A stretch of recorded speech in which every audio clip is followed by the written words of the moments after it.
Selamat pagi saudara sekalian. Good morning, brothers and sisters.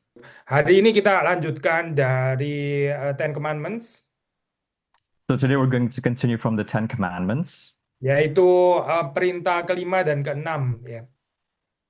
and that is the fifth and sixth commandment. Saya baca bahasa Indonesia, nanti saudara Ignacio menerjemahkan bahasa Inggris. Dari Exodus chapter 20, pasal 20, saya baca ayat From, 2. Ex- Ya, from Exodus chapter 20. ayat 12.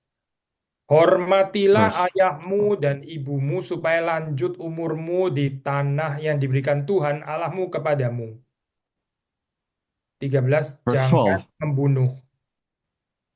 Verse 12 and 13. Honor your father and your mother, that your days may be long in the land that the Lord your God is giving you. You shall not murder. Mari kita berdoa. Let us pray. Tuhan berkati untuk perenungan pada hari ini. Our Father, bless our meditation today. Kami mohon Roh-Mu yang kudus boleh bekerja di tengah-tengah kami, We pray that your Holy Spirit may work within us, menyertai bahwa hamba-Mu yang menerjemahkan dan semua kami yang mendengarkan. accompanying Reverend Billy, the translator, and all of us who hears this. Demi Yesus Kristus kami berdoa. In Jesus' name we pray. Amin. Amen. Ya, saya ini adalah ya hukum yang kelima dan keenam. Seperti saudara tahu ada perbedaan ya antara perhitungan nomor di antara ini apa reform body, reform circle misalnya dengan let's say Lutheran itu ada perbedaan. So, as you all know, this is the fifth and sixth commandments. And as you know, in the Reformed theology, there is a difference in numbering. Tapi ini nggak harus menjadi sesuatu yang mengundang perdebatan anyway. Ini bukan sesuatu yang harus di-insist gitu ya. But this is not something that should incite or induce debates. Um, yang lebih penting tentu saja adalah kita mengerti keseluruhan Ten Commandments ini apa. But the most important thing is how we understand, if we understand the entirety of this Ten Commandments. Sudah ini perintah yang kelima ini ya biasanya dianggap perintah yang apa itu sangat ditekankan di dalam Asian culture. So the fifth commandment is something that is very much emphasized, especially in Asian cultures. Ya, dan biasanya yang mau menekankan ini sudah bisa guess ya itu adalah para orang tua tentunya gitu ya. And the people who actually emphasize this, you may have guessed already, are the parents themselves. Ya, dari sini saja kita mengerti ya saya bisa ada bahaya ya kita mempergunakan firman Tuhan itu. So here you see that there is a danger when people use the word of God. Harusnya yang lebih benar itu kan firman Tuhan yang mana yang terutama adalah mengoreksi saya, boleh menjadi perintah bagi saya gitu. The actual correct thing is how the word of God corrects us. Tapi kita cari firman Tuhan yang terus kemudian kita pakai untuk mengoreksi orang lain gitu. But actually, sometimes we use God's word to actually correct other people. Misalnya kalau saya orang tua gitu ya. Let's say I'm a parent. Lalu saya bilang kepada anak-anak saya, "Nak, kamu harus tahu ya, Alkitab mengajarkan hormati ayahmu dan ibumu. Dan saya ini ayahmu gitu ya. So hormati saya gitu." Let's say I talk to my child, do you know the Bible says respect your parents and I am your father, so respect me. Ini kan berarti saya pakai firman Tuhan ya untuk mengoreksi orang lain supaya saya ya di dalam hal ini dihormati gitu ya. It means that I'm using God's word for people to correct people so that they can respect me. Kenapa saya nggak menghayati bagian ini ya, hormatilah ayah dan ibumu ya untuk saya supaya saya belajar menghormati ayah dan ibu saya, bukan untuk ditujukan kepada anak-anak saya supaya menghormati saya. But why can't I use this commandment for myself, for me to respect my parents? Why do I use it for my child so that they can respect me? So I think ini paling basic ya, saya pertanyaannya itu bagaimana ya kita menempatkan diri waktu kita membaca firman Tuhan.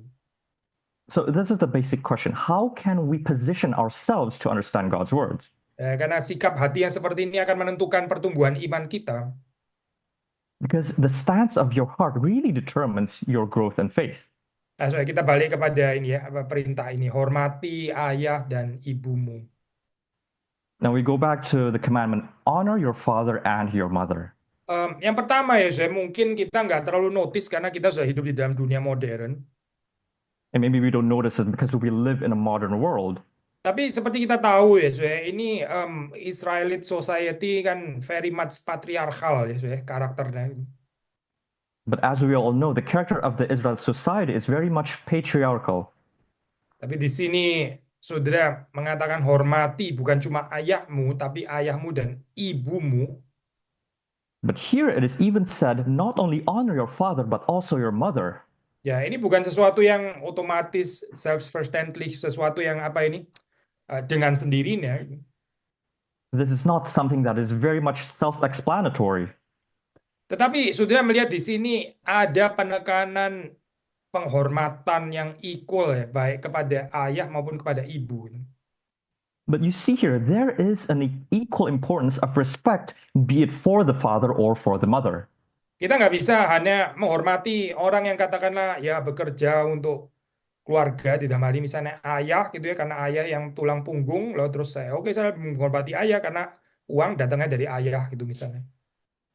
We can't just say that, okay, I'm only respecting the breadwinner, which is most likely the father. So he is the one who provides for the family, so my respect goes to him. Atau mungkin kita bilang ya boleh saja sih ayah itu memang bekerja, tapi dia nggak terlalu ada waktu ya untuk saya gitu. Or maybe you can also say, of course, he works, my father works, but maybe he doesn't have that much time for me. Yang lebih caring, yang lebih mengerti kesulitan pergumulan saya itu kayaknya mama deh kayaknya. The one that cares about me, that knows my struggles, is most likely my mother. So boleh nggak sih saya hormat mama saja gitu ya, tapi papa agak disrespect karena dia jarang di rumah masalahnya. So can I just respect my mom and I don't need to respect my father because anyways he is not at home usually. Saudara melihat di sini aja sudah ada kesulitan-kesulitan kan di dalam konteks kehidupan kita. Gitu. So you see here there are difficulties, especially in the context of our lives. So waktu dikatakan hormatilah ayahmu dan ibumu, itu sudah mengoreksi kecenderungan hati manusia yang suka siding ya, either siding kepada ayah atau siding kepada ibu. So honor your father and your mother corrects our tendencies to only respect one side, either our father or only our mother. Nah, so Alkitab itu pakai istilah ini ya, hormati atau dalam bahasa Inggris honor, itu istilah yang apa ya, coverage-nya itu cukup luas sebetulnya gitu. And the English word here used is honor, which has a very huge coverage. Ada komentari mengatakan ini mencakup ya all dealings with parents. A commentary said this encapsulates or covers all dealings with parents. Yeah, including things like respect, esteem, having regard, concern for, showing affection, yeah, considerateness, appreciation. Now I'm going to translate into Indonesian. Ya ini hormat ya, hormat menghargai, having regard, susah ya saya terjemahannya ya, ya menghargai ya. Concern for, saudara apa ya, peduli gitu, menunjukkan kasih, perhatian. Ada consideration, considerateness ya, saudara mempedulikan, apresiasi itu. So ini semuanya dan mulai dari sini boleh diterjemahkan. Semuanya tercakup di dalam kata honor atau hormati. And every single one of these aspects is covered by a single word, and that is honor. Ya, jadi sekali lagi ya, saya perhatikan bahwa ini mencakup banyak hal gitu. So pay attention. This encapsulates or covers many different aspects. Pertanyaan sekali lagi ya, saya meskipun tadi kita sudah taruh di dalam konteks tertentu, ini sebetulnya konteksnya apa sih kalimat ini gitu? But a question again, what is the context behind the sentence? Saudara bisa merekonstruksi gitu ya. You can reconstruct this. Yaitu bahwa sangat likely ya saya, most likely saya wahrscheinlich itu orang-orang tua ya, elderly parents pada saat itu ya, Israel tentu nggak perkecualian itu gampang di abuse, gampang di misuse, gampang dihina gitu. And that is at those times, the parents, the Israelites, are very most likely being abused. Dan abuse, misuse kayak begini ya, disrespect ini kayaknya ya bukan cuma masalah di Israel tapi masalah banyak bangsa juga. And this is not only exclusively, this abuse and this misuse is not only exclusive to Israel, but it also happens in other nations. Tapi karena Israel itu adalah bangsa pilihan Tuhan, maka Tuhan itu mau bahwa Israel ini berbeda dari bangsa-bangsa lain. But because Israel is God's chosen nation, God wants that Israel is different from other nations. Sudah tahu kan ya ini apa ya commandments ini Torah ini diberikan supaya Israel itu berbeda dari bangsa-bangsa yang tidak mengenal Allah. Of course, the Torah is also given so that Israel can be different than those who don't know God. Bangsa-bangsa lain itu menyembah false gods. Israel harusnya menyembah Yahweh, the true God. Other nations obey the wrong God, false gods, and the Israelites obey Yahweh, the one true God. Ya, bangsa-bangsa lain itu tidak menghormati orang-orang yang tua di dalam society mereka. And other nations do not honor or respect elders in their own culture. Israel sebagai bangsa yang mengenal Allah seharusnya menghormati orang-orang tua yang ada di society mereka. Israel, as a nation that knows God, should respect their elderly in their society. Sekali lagi ya, saya jangan melupakan aspek keberbedaan ini. Gitu. So don't forget this aspect of differentiation. Tentu ini bukan dimaksud sebagai penghayatan yang salah. Oh, kita ini lain, kita ini lebih righteous, akhirnya jadi self-righteous. Bukan ke sana tentu saja, saya bukan ya. Of course, it is not to be understood that, okay, that means I'm self-righteous, I'm going to be self-righteous, I'm more correct than other people. No, it's not going there. Tapi ini adalah kemurahan hati Allah yang memberikan guidance, instructions, commandment seperti ini bagi Israel. But this is God's mercy to give instructions, commandments to Israel. Tapi again, saya pertanyaannya, kenapa ya saya elderly parents itu ya bisa di abuse, di disregard, disrespect dan sebagainya? But again, the question is, why can elderly people be disregarded, abused, misused? Ya karena mereka nggak produktif lagi, saya. And that is because they are not productive anymore. Mereka nggak bisa kerja lagi. They cannot work anymore. Ya mungkin juga karena itu juga mereka jadi nggak bisa menghasilkan uang lagi. And because of that, they may not earn money anymore. Dunia yang selalu melihat kekuatan kuasa itu pada uang, ya akhirnya melihat ini orang sudah nggak punya kuasa lagi. And people who always put power in money, they see or regard them as, okay, they don't have power anymore. Belum lagi saya kalau mereka bukan cuma lemah secara fisik tapi juga lemah secara mental. Oh, lebih lagi gitu ya. And especially if they are not only weak physically, but also mentally, that is even worse. Ini kan realita ya in our fallen world, nggak bisa dipungkiri gitu. And this is the reality in our fallen world. Pertanyaannya adalah bagaimana menghadapi isu persoalan ini gitu kan. And the question is, how can we solve this issue? Nah, dunia juga punya caranya saya untuk menghadapi persoalan ini. Of course, the world also has its methods to resolve this issue. Misalnya saya ada orang tua yang ya katakanlah cukup successful gitu pekerjaannya sehingga uangnya banyak. Let's say there is a parent that is very much successful and they have lots of money. Oh iya, jangan cepat-cepat bagi warisan gitu ya. Nanti anakmu menghina kamu kalau nggak ada uang lagi. So tahan sampai as late as possible supaya kamu dihargai. Don't distribute your money, don't distribute your heirs, and make it as late as possible to your child. Supaya kamu nggak dihina gitu. Nanti sudah bagi-bagi akhirnya anakmu nggak menghargai kamu lagi karena kamu sudah nggak punya apa-apa. Gitu.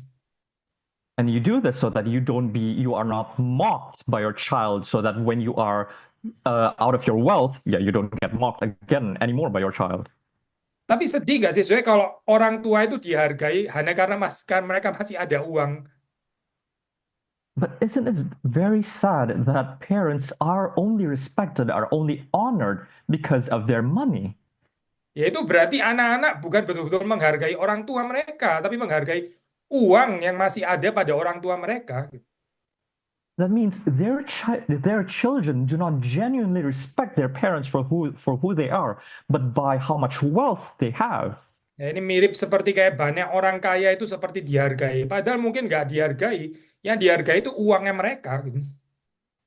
And this may also happen towards rich people. They might not be respected. Only their money might be respected. Ya, tapi mungkin orang pikir ya still kayak begini tetap lebih baik. Saya tahu sih, memang saya sebagai orang tua nggak benar-benar dihargai. But at least meskipun mereka menghargai karena uang saya, but at least saya nggak dihina, begitu kan ya. And maybe you might think, okay, they might not genuinely respect me or honor me. They might respect me because of my wealth and money, but at least they are not mocking me. Atau jalan lain adalah ya makanya jangan pernah pensiun ini apa terus kerja gitu ya supaya nggak dihina gitu. Or the other way is, okay, don't go to pension, don't go into retirement so that you may not be mocked. So ujung-ujungnya ternyata selidik punya selidik karena ketakutan nggak dihormati lagi. So again, if you investigate this further and further, the problem is because you don't want to get mocked. Sekali lagi ya saya, ini bukan jalan Alkitab, bukan. Alkitab bukan membicarakan solusi-solusi itu. Again, this is not the way of the Bible. The Bible does not teach us of such solutions. Tapi yang diajarkan oleh kitab suci adalah anak-anak mesti belajar menghormati orang tua mereka. But what is taught in the Bible is the children must learn to honor their parents. Menghormati despite katakanlah mereka itu orang tua itu ya nggak lagi produktif itu. Honoring, especially if we say that, okay, maybe the parents are not in a state of productiveness. Karena menghormati dan apa ya saya berdasarkan kondisi ya lu mesti produktif itu bukan prinsip Alkitab saya. Because conditional honor and conditional respect based on productivity, that is not something from the Bible. Kita mesti berhati-hati ya dengan jebakan dunia ini ya, menghargai seseorang karena productivity-nya, karena kekayaannya, karena power-nya, ya karena achievements dan seterusnya. We need to take care of the traps of the world that says that honor and respect is based on productivity, wealth, fame, and whatever. Ya ini dilakukan oleh bangsa-bangsa yang tidak mengenal Allah. So, ini bukan ciri khas bangsa yang mengenal Allah seperti ini. And this is the characteristic of a nation that does not know God. Nah, sekarang di dalam zaman modern saya lebih kompleks lagi karena ya urusan ini seringkali diserahkan kepada ya institusi seperti pemerintah misalnya ya. And in the modern world, it gets even more complex because this kind of thing gets the responsible person or responsible institution is the government. Ya kan ada ini ya, ada uang pensiun, ada rumah jompo ya gitu misalnya ya. Let's say, for example, there are pension funds, there are retirement homes. Fred Heim ya, komentator yang saya pakai dia mengatakan ya kita mesti tetap ini ya, need to examine carefully bagaimana itu ditangani oleh institusi lain karena itu tetap merupakan tanggung jawab anak-anak sebetulnya gitu. And Fred Heim, a commentator, says that we need to be careful when this responsibility is given to the governments because in the end it is still our responsibility as children. Nah ini bukan berarti, of course bukan berarti saudara nggak boleh itu tabu sama sekali ya pasalnya menaruh orang tua ke rumah jompo. Nggak harus juga sih saya nggak mutlak gitu. Of course, this is not something that is absolute that you might think that, okay, putting my parents in a retirement home is taboo, and it's not like that. Tapi waktu kita melakukan itu sekalipun ya, itu bukan cuci tangan, bukan escaping from responsibility. Karena tetap hukum ini berlaku untuk kita ya. Hormatilah ayahmu dan ibumu. But when we do that, we don't think it like, okay, I'm washing my hands, I'm gonna get rid of them, I'm gonna make them free from my life. But still, it's still about honoring your parents.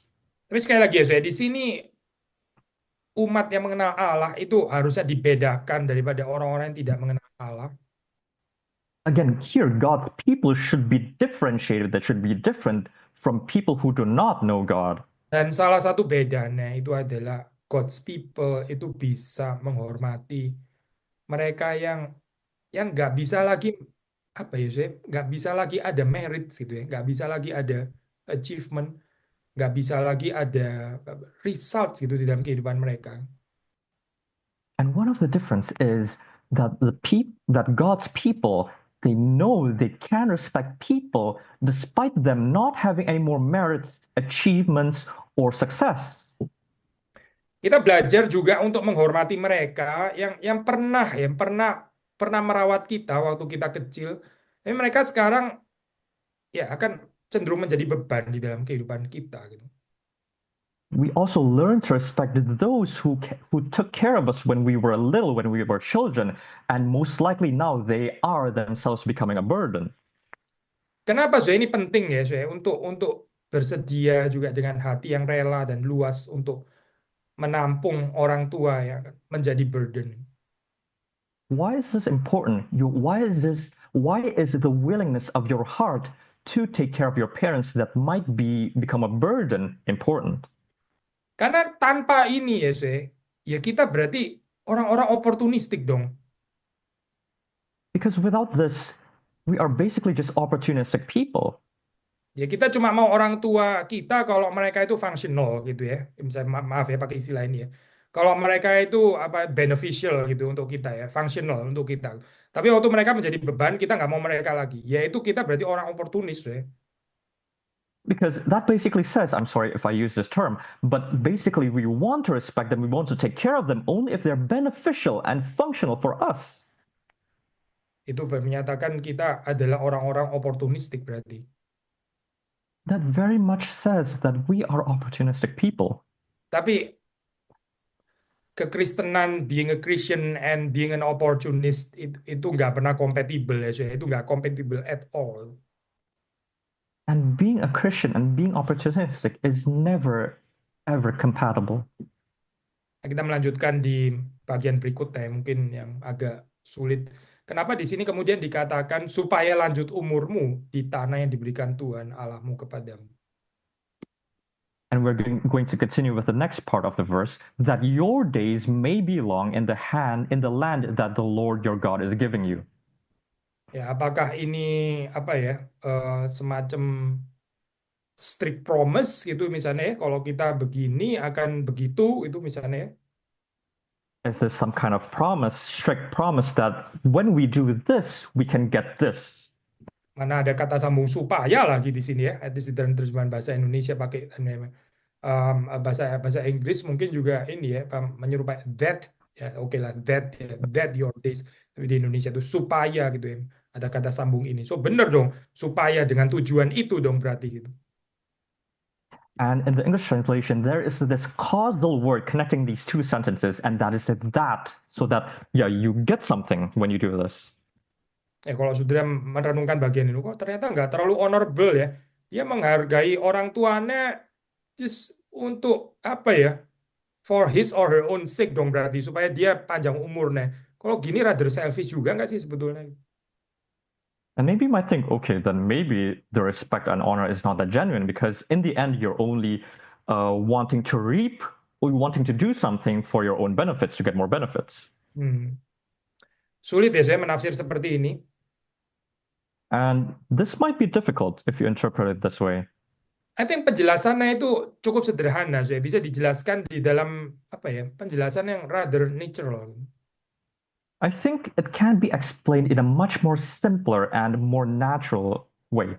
Nah, kita mungkin nggak kepikir tafsiran ini karena kita cenderung berpikir ya sudah biasa berpikir secara individual gitu ya. So kind of individual retribution gitu. Kita ya terjemahin dulu ya. And we might not think this way because it's not self-explanatory for us because maybe all this time we only think about, okay, individual retribution for one's own good. Jadi kita lupa bahwa kebiasaan yang kita taruh itu berdampak untuk keseluruhan society. But we forget that the attitude that we have has an effect towards the whole society. Gini ya, saya jelaskan begini ya, saya. Kalau kita sebagai anak ya, waktu orang tua kita itu sudah lanjut usia, terus kemudian kita itu nggak peduli ya, nggak take care mereka punya well-being, kita nggak peduli gitu. So I'm gonna say it like this. If we as children and our parents are already old, already seniors, and when we don't take care of them, Lalu orang tua kita ya likely akan matinya itu nggak panjang umur kan ya, karena kita nggak peduli kok dengan well-beingnya mereka. the case is they will not have a long life because no one is taking care of them. Lalu anak-anak kita, anak-anak saudara dan saya, ya menyaksikan itu juga kan. Oh, jadi gini ya caranya gitu. And our children may observe this. Oh, so that's the way people take care of their parents. Lalu mereka nanti waktu saudara dan ya saya juga akan masuki lanjut usia, mereka kan juga nggak care juga gitu. Ya memang gini kan, society kan begini gitu.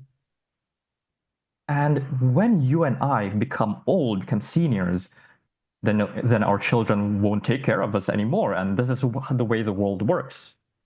Nah, ya, ini kan akan berjalan terus dari generasi-generasi. Akhirnya semua orang nggak ada yang panjang umurnya karena nggak ada generasi yang lebih muda yang merawat mereka, yang peduli kepada mereka. And this cycle continues on and on for generations, and no one can live long anymore because no one is taking care of them. Their children aren't taking care of them. Nah, ini ya, saya jadi penjelasan lebih natural kan di sini ya. So this is something much, much natural. Nah, tentu ini bukan merupakan jaminan juga. Ada keluarga yang sangat memperhatikan orang tuanya atau orang tuanya juga bisa mati di dalam usia yang katakanlah relatif muda ya. Ya, itu bisa saja terjadi seperti itu. Of course, it's not a guarantee that okay, when you take care of your parents, but maybe their parents don't live long. Of course, that can also happen. Memang Alkitab kan nggak pernah dimaksudkan untuk apa ya, again tanda kutip tadi ya pakai strict promise kan memang bukan ya, bukan di dalam sebagai apa ya formula gaib, magic formula gitu ya. If you do this, then you will reap that. Kan memang bukan itu gitu. Of course, the Bible isn't about strict promises. It's not about okay, if you do this, then you get that, and that's absolute. Tapi ini di dalam pengertian pembentukan culture, pembentukan culture yang ada di dalam society ya. Kalau again generasi muda itu tidak mempedulikan generasi yang tua, dan ini akan go on terus kayak begitu. Ya akhirnya siapa yang akan panjang umur di sini? But this is about how the culture can be shaped in our society. If the young people don't take care of the old people, then who is going to continue the next generations? So hidup ini memang sudah banyak beban. Saya tahu hidup ini banyak beban. And I very much know that this life has a lot of heavy burdens. Tapi keunikan orang percaya itu adalah bersedia rela dengan cinta ya, menanggung orang-orang tua juga sebagai beban di dalam kehidupan kita. But the thing that makes Christian people different is that they respect and they honor their parents and take care of their parents, and they accept them willingly as burdens in their life. Tuhan itu mengasihi kita ya, menanggung kita sebagai beban.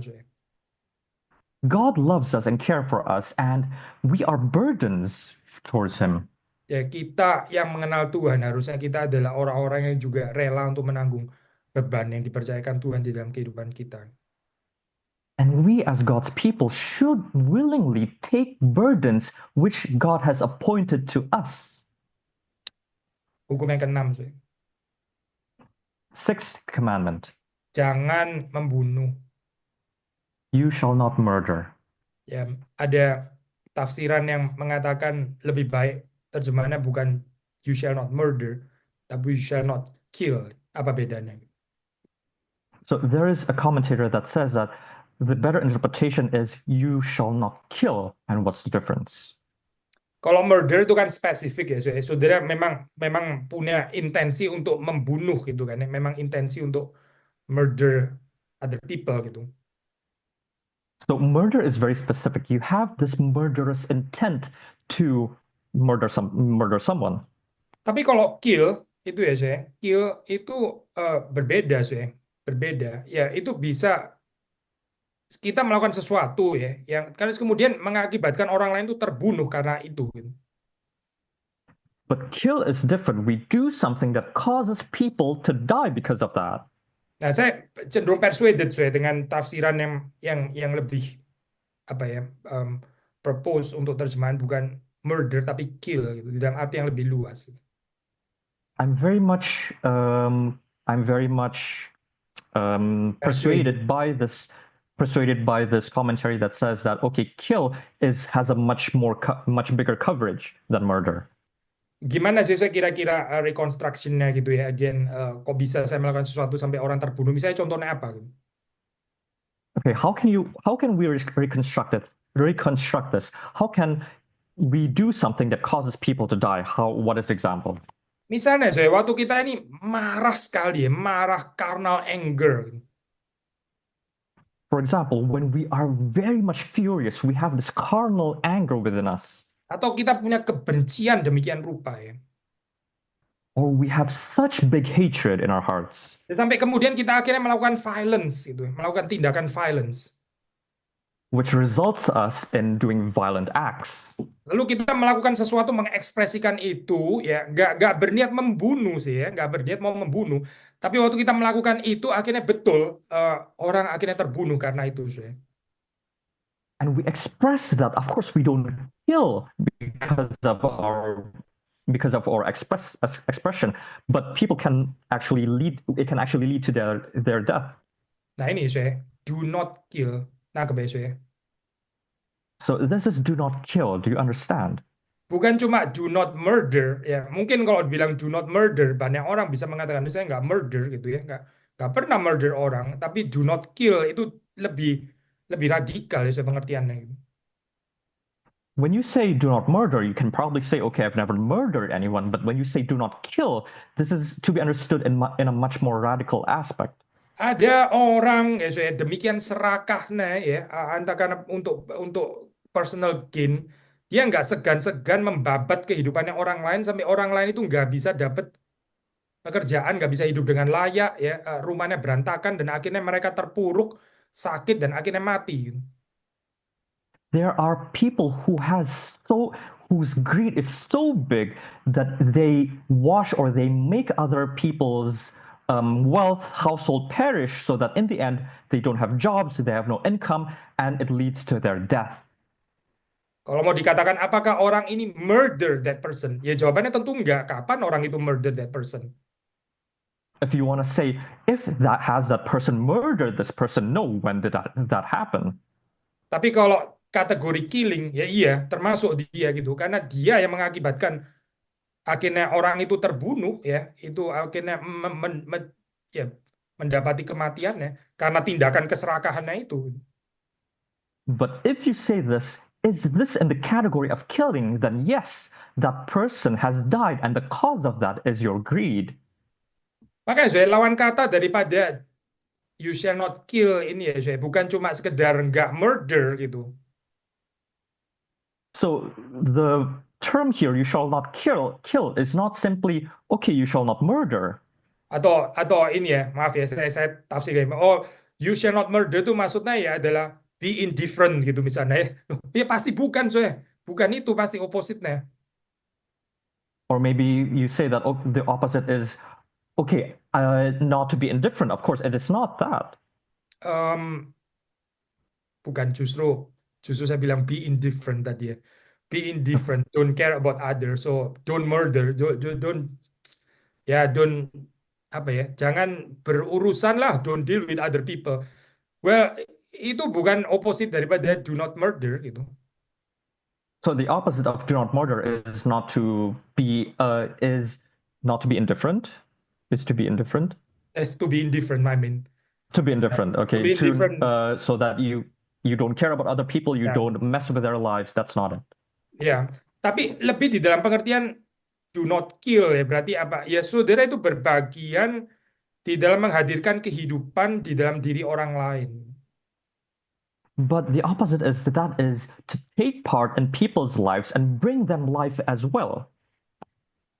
Makanya saya ini apa di dalam tafsiran ini ya, saya saudara bisa lebih mengerti kenapa waktu Yesus di khotbah di bukit itu dia meradikalisasi perintah ini ya. Itu saudara bisa mengerti gitu. And through this, you can understand why Jesus has radicalized this commandment when he was on the Sermon of the Mount. Let's read deh saya bagian ini, Sermon on the Mount ini kan bagian yang saya percaya saudara tahu lah ini ya. Yaitu di Matthew chapter 5 starting from the verse 21. And we shall read the Sermon of the Mount. I'm pretty sure you are very much all acquainted with this. This starts from Matthew chapter 5. I read from verse 21. You have heard that it was said to those of old, you shall not murder or you shall not kill, and whoever murders or kills will be liable to judgment. But I say to you that everyone who is angry with his brother will be liable to judgment. Whoever insults his brother will be liable to the council, and whoever says, you fool, will be liable to the hell of fire. So, sekali lagi ya, sudah jelaskan ya, kenapa Yesus bisa meradikalisasi ke sini. So it is very much clear why Jesus radicalized this commandment. Nah, kalau saudara mengerti ini di dalam pengertian yang sempit, do not murder, ya, saudara bisa kesulitan loh. Ya lain banget ya Tuhan Yesus. Orang murder kok jadi ditarik dengan anger gitu ya. Ini kan lain sama sekali ya. Kok bisa kayak begini ya jadi perintahnya gitu mungkin. And maybe you might think that, okay, why did Jesus connect this with, okay, do not kill, and do not be angry, do not be furious? That is very different. Tapi kalau saudara mengerti tadi ya, tafsiran do not kill di dalamnya, kill secara nggak sengaja terbunuh, tapi the substance memang ya, kenapa bisa sampai terbunuh? Ya karena memang ada greed, ada envy, ada hatred, ada anger ya. Ya ini, makanya ini yang sedang disoroti oleh Yesus sekarang. Karena seringkali ya, orang itu terbunuh ya karena ini, ya, karena anger, ya, karena hatred dan seterusnya. But Jesus wants to emphasize that the substance of the death of other people are these aspects, your greed, your envy, your jealousness, everything. This is what causes people to die. Makanya waktu Yesus menyoroti bagian ini, itu sangat tepat, bukan perbandingan yang unreasonable, bukan unreasonable di sini. So when Jesus highlights this part, this is not something that is unreasonable.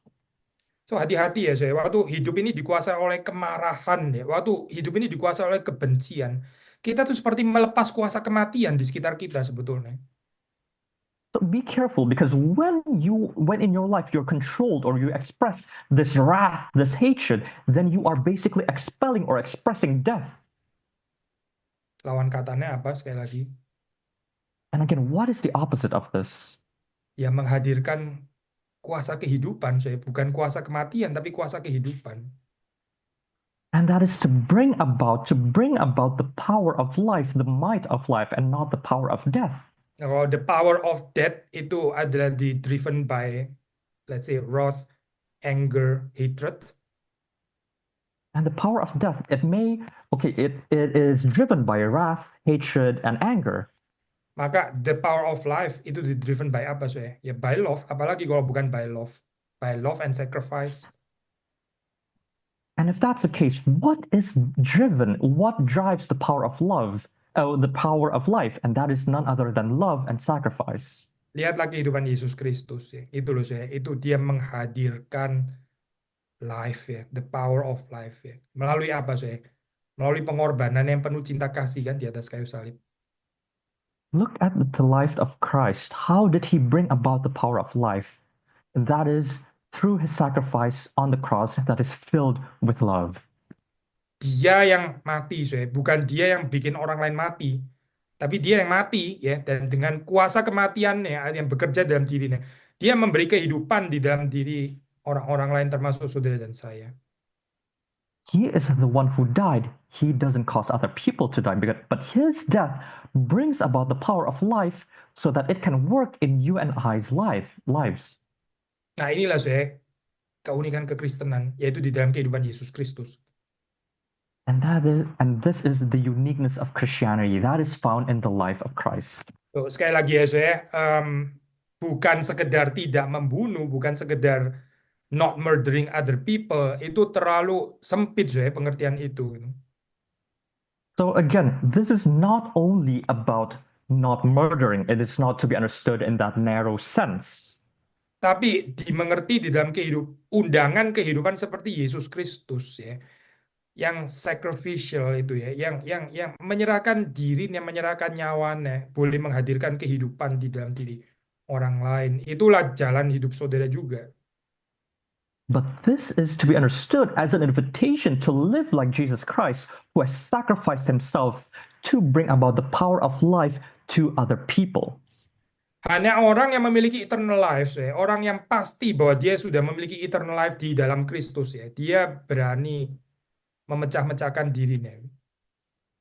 Only the people who have the conviction that they have the eternal life are the people who are willing for their bodies to be broken, to be sacrificed for other people. Karena dia tahu waktu dia hancur, dia bukan hancur selama-lamanya, tapi dia hancur bersama dengan Kristus. Dan dia akan mengalami kuasa kebangkitan juga bersama dengan Kristus. Because they know that when they perish, they do not perish forever, but instead they will experience the resurrection with Christ. Kiranya saudara dan saya boleh mengalami ini juga di dalam kehidupan kita ya. And I pray that you and I can also experience this in our lives. Secara konkret apa, Zoem? And in a concrete manner, what is the example? Ya, uang kita, harta kita yang paling sederhana ya. The most simple thing, our wealth, our money. Waktu kita ya, kita pergunakan waktu kita untuk apa? Our time, what do we use our time for? Keluarga kita ya. Keluarga kita itu ada untuk siapa? Apakah untuk keluarga kita sendiri ya? Ini oleh kita dan demi kita, atau keluarga kita untuk menjadi berkat bagi keluarga lain? Yang mana ini? Our families, do we think cynically and say that our family is only for us and not for other people, or do we think the other way around? Pekerjaan kita, ini untuk siapa? Our jobs, our work, who is it for? Our studi kita, ini untuk siapa? Our study, who is it for? Yang terakhir juga, our church, gereja saudara dan saya, ini untuk siapa? Untuk kenikmatan, kehangatan, persekutuan sendiri, ya kita senang-senang sendiri, pokoknya ada akrab-akrab sendiri, atau ini gereja ada untuk memberkati yang lain, memberkati kota Stockholm, kota Berlin, kota Hamburg, kota Bern, dan seterusnya. And finally, our church. Who is our church for? Is it only for us so that we can enjoy the warmth and the kindness of fellowship? Or is it actually for other people, to bless the cities like in Berlin, Stockholm, München, Hamburg? And Bern deh, jangan lupa. Mungkin dipakai. Ya, ini adalah undangan deh saya untuk saudara dan saya. So this is an invitation to you and I. Hopefully Tuhan memberi kepada kita kehidupan yang di dalam segala kelimpahan ini ya, di dalam segala ini kita bisa mengalirkannya keluar, karena justru ini adalah kehidupan yang berkelimpahan di dalam Kristus. So I hope that we can live in abundance and we can make that flow to other people because we are abundant in Christ. So, membicarakan 10 hukum Allah ini seperti sudah lihat di sini, nggak mungkin kita membicarakannya itu tanpa Kristus, nggak mungkin, Soe. And talking about the 10 Commandments here, it is impossible for us to not talk about it without Christ. Karena the opposite daripada ini ya, hal-hal negatif di sini adalah the very life of Christ himself, itu yang seharusnya hidup di dalam kehidupan saudara dan saya. Is that the opposite of all these negative aspects found here is actually found in Christ that lives inside of us. Ya, Tuhan memberkati kita dan terus memberi pertumbuhan di dalam kehidupan kita. We pray that God may bless us all and give us growth in our lives. Mari kita masuk dalam doa. Let us pray. Minta saudara Ignatio untuk menutup di dalam doa. Let us pray. Father in heaven, we thank you, Father, that you have loved us, so you have given us your grace and mercy, and that you live inside of us. Father, we pray that when we think of others as burden, or if we only think of, if we only respect other people, our parents, as whenever they are beneficial or functional for us, pray that you may remind us, Father, that how much of a burden we are to you, and you still love us anyway. So pray, Father, that we may not be consumed by anger, we may not be consumed by wrath, but Father, we pray that just like how you loved us, how you have the power of life, We pray that in the same way we may bring about the power of life to other people, that we may not live cynically and individually, but we may bless the people around us with the power of life that is in Christ, that is in us. Leave us all into your hands, Father. Bless all of us. In Jesus' name we pray and give thanks. Amen.